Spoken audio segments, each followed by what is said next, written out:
let's take a bump and talk about something a little interesting today.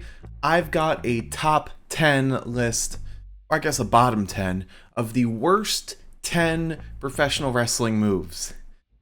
Now, these are the worst for a variety of reasons. Either they don't look good, they're dangerous, or who knows. For this, I tried to avoid signatures that are only used by a single person, and focused more on moves that are used by a variety of wrestlers. So maybe it'll be a future video where I focus on finishers, signatures, and, moves associated with only a single person. But for this, let's jump right into it. Most of these are used by more than one person.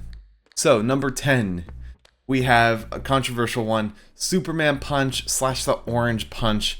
Any of the jumping punch variety, it never looks good. It never looks impactful. It never looks like a true finisher, and I think Roman even switched his finisher from being the Superman Punch to the Spear because it looks a lot more convincing. It looks a lot more impactful. Now, the Orange Punch, though, I don't know. I'm never convinced that that's a finishing move. And as far as I know, these are the only two guys that use this move frequently, but it just never looks good. It never does. All right, number 9, the GTS and variations of it. So GTS, GTH, I think Kenta uses a GTS as well. All the variations of the GTS. Rarely is it ever hit well. Sammy Guevara doesn't really hit it well. CM Punk never hits it well. Kenta maybe hits it well. It wasn't until Zoe Stark came in with her Z360 that some variety of the move started looking good. And I think Dijak even uses one as well. But the traditional GTS, where it's a fireman's carry, brought down and knee to the face, doesn't look good at all. Never looks like a finisher. Never looks like it finishes the match. Never looks just graceful in any way whatsoever. And I feel like it always makes Punk's matches, Sammy Guevara's matches, always feel like they end anticlimactically. Number 8, the bell clap. So this is used by Damian Priest most frequently, but I've also seen it done by a variety of wrestlers.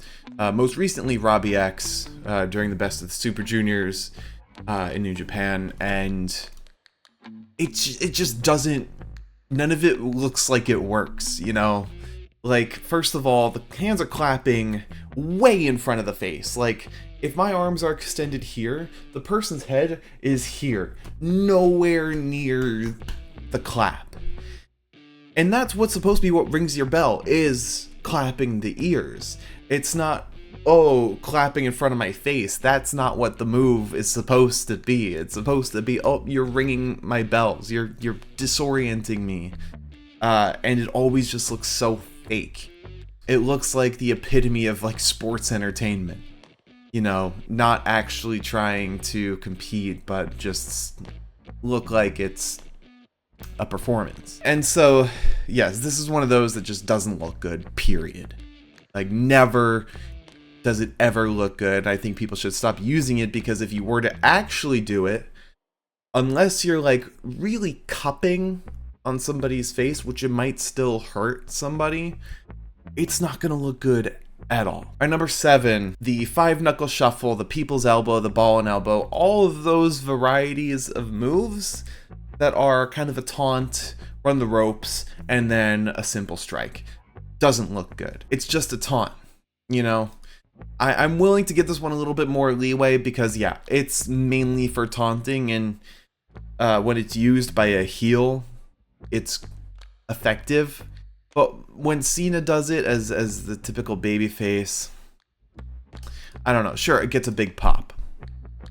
But that's really all it's for. It's for the pop. Sometimes it's oversold.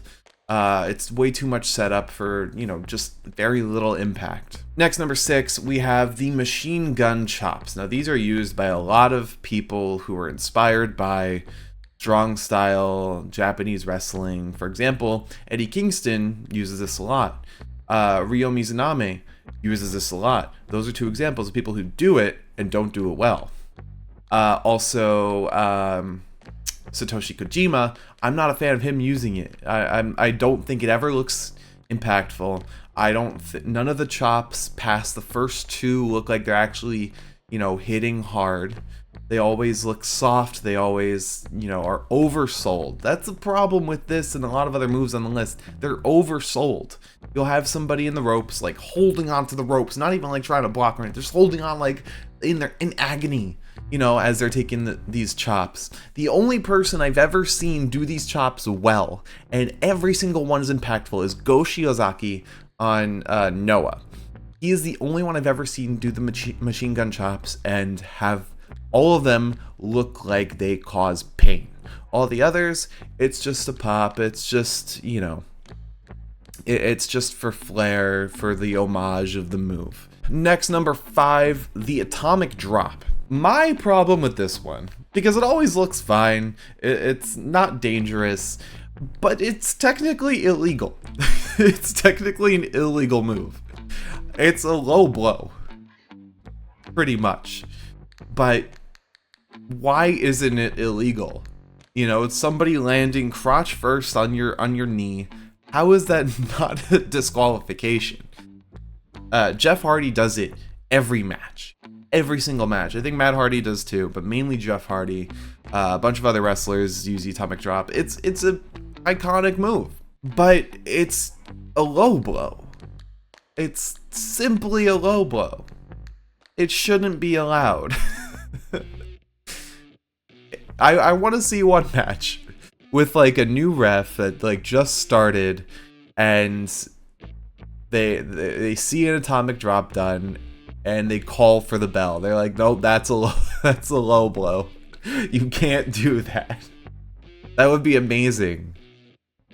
That could be the start of like a Jeff Hardy heel turn. All right, next up, number 4. This is the only true finisher meant for one person on this list, and that is the Rose Plant by Bayley. This is just such an egregious move that I've included it. She's even admitted that she wants to change up her finisher because, she's not a fan of it, and neither are a lot of fans. If you see like discussions on the internet about like some bad finishers, the Rose Plant is always on them. Always. No idea what the setup really is. It's like wrapping an arm around the leg, but that immediately gets unhooked and then slamming the face down on them. None of it makes really any sense. None of it does.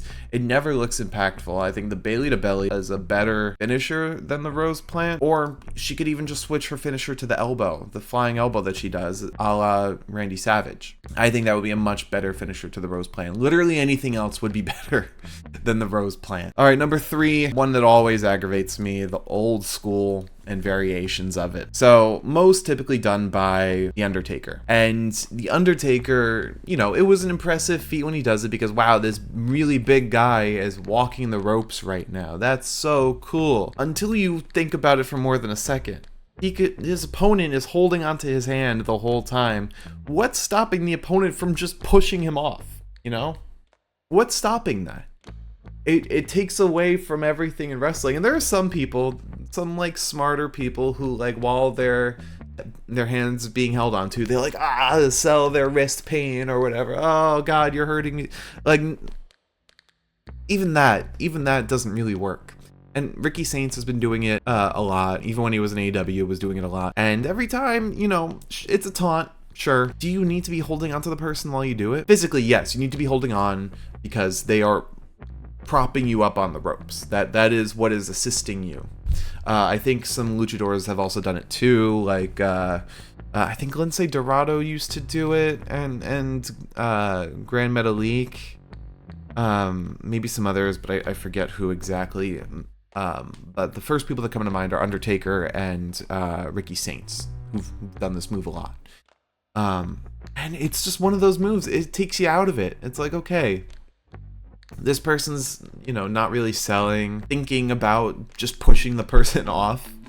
It doesn't make sense. All right, number 2, this one is the diving headbutt. Notably, very dangerous move. A move that wrestlers should stop doing because this results in CTE. Chris Benoit used to do this move all the time. Now Chad Gable does this move all the time. Dax Harwood does this move all the time. And sure, I'm sure, you know, there is some distance between the target and the user, you know, a couple inches maybe, to really, you know, not impact the forehead, but the margin for error is so slim. It's so slim, and you know, you could end up getting a concussion in the match, and it's just such a dangerous move that needs to stop being done. And sure, there are other dangerous moves out there that I did not include on this list because they are just not as common as the diving headbutt. For some reason, this is the only move, the only head trauma move that was not kept in the 90s, that was not kept in the early 2000s. This needs to be abandoned. Chad Gable, Dax Harwood, stop using this move, please. For the love of God. I want you all to remain healthy. Alright, number 1, my least favorite move of all time. Currently used. I want to preface, these are all currently used. None of these are retired moves. But the number 1 worst move is the Catapult. I have never seen, and I've been a wrestling fan for a while now, I have never seen the Catapult ever done well. This move always looks terrible. I always roll my eyes when somebody uses it in a match because it is so obvious that the opponent is just jumping. The leverage doesn't work. The physics don't work. It is a move that supposedly defies physics, that defies bodily capabilities, and it is so obvious every time they are jumping when they're taking the catapult. And a lot of times it's used a catapult into the turnbuckle, so they're like not only doing the jump, but they're doing the sell. Now, sure, this is all performance, this is all fake, but when you're watching a movie and you can see like a cable or something that's being used for a stunt, or you know, something to take you out of the moment, that's what I care about, the immersion. You know, when a move like this, it takes you out of the immersion. It removes all believability in the moment. This move has never, ever, ever looked good. And I challenge people in the comments, give me an example of the catapult that has looked good. Give me an example where you think this move has been done well. And I'm open to changing my mind on any of these moves. On any. But I've watched a lot of wrestling. I currently watch too much wrestling. And I have never seen the catapult done well. Not a single time. Alright, well, let me know what you think are your least favorite wrestling moves. What do you think of my list? Let me know in the comments. I'm open to counterpoints from all of you on some of these moves. But thank you all for watching. Like and subscribe as always, and I'll see you on the next one. Bye-bye.